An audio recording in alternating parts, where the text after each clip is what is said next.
Hello everyone, welcome back to my YouTube channel. आज आम Odia pedagogy किसी इंपोर्टेंट क्वेश्चंस ऊपर डिस्कशन करबा।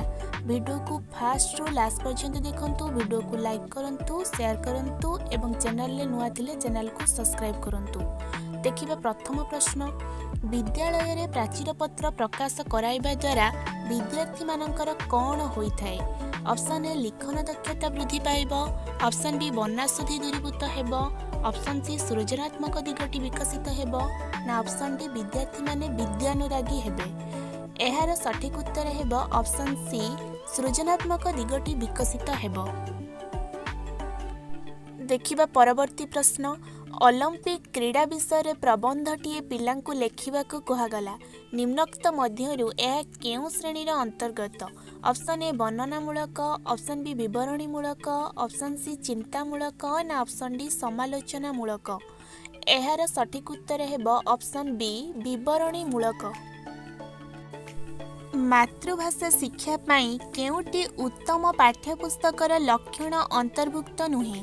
ऑप्शन ए स्थानीय परिवेशर प्रतिफलन, ऑप्शन बी जातीय लक्ष्यर प्रतिफलन, ऑप्शन सी मुखस्थीकरणर प्रतिफलन ना ऑप्शन डी सर्वनिम्न शिक्षण स्तरर प्रतिफलन। एहार सठिक उत्तर हेब ऑप्शन सी मुखस्थीकरणर प्रतिफलन, जहाँ मातृभाषा शिक्षा पाई उत्तम पाठ्यपुस्तकर लक्षण अंतर्भुक्त नुहे। रचनार प्रकृत अर्थ कौन? ऑप्शन ए रचिबा, ऑप्शन बी रचना लेखिबा, ऑप्शन सी सृष्टि ना ऑप्शन डी रचना करिबा। एहार सठिक उत्तर हेब ऑप्शन सी सृष्टि।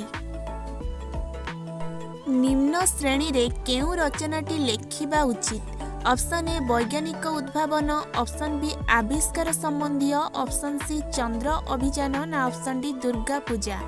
एहार सठिक उत्तर हेब ऑप्शन डी दुर्गा पूजा। जेहेतु निम्न श्रेणी देइछि दुर्गा पूजा रचनाटी लेखिबा एहार सठिक उत्तर हेब।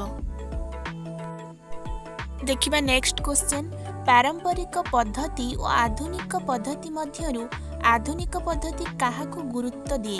ऑप्शन ए शिक्षक, ऑप्शन बी शिक्षादान, ऑप्शन सी शिक्षार्थी ना ऑप्शन डी शिक्षण।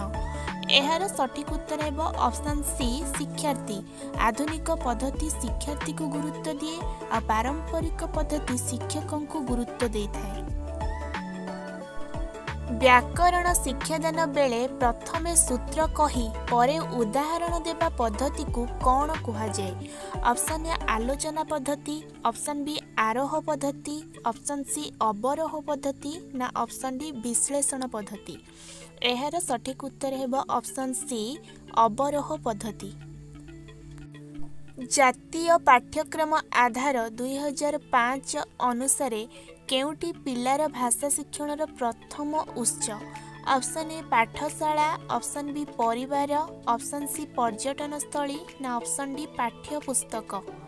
एहार सठिक उत्तर हेब ऑप्शन बी परिवार।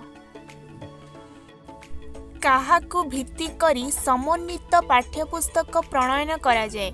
ऑप्शन ए तथ्य को, ऑप्शन बी विषय को, ऑप्शन सी अभिज्ञता को ना ऑप्शन डी साधारण ज्ञान को। एहार सठिक उत्तर हेब ऑप्शन सी अभिज्ञता को। अभिज्ञता को भित्ति करी समन्वित पाठ्यपुस्तक प्रणयन करा जाए।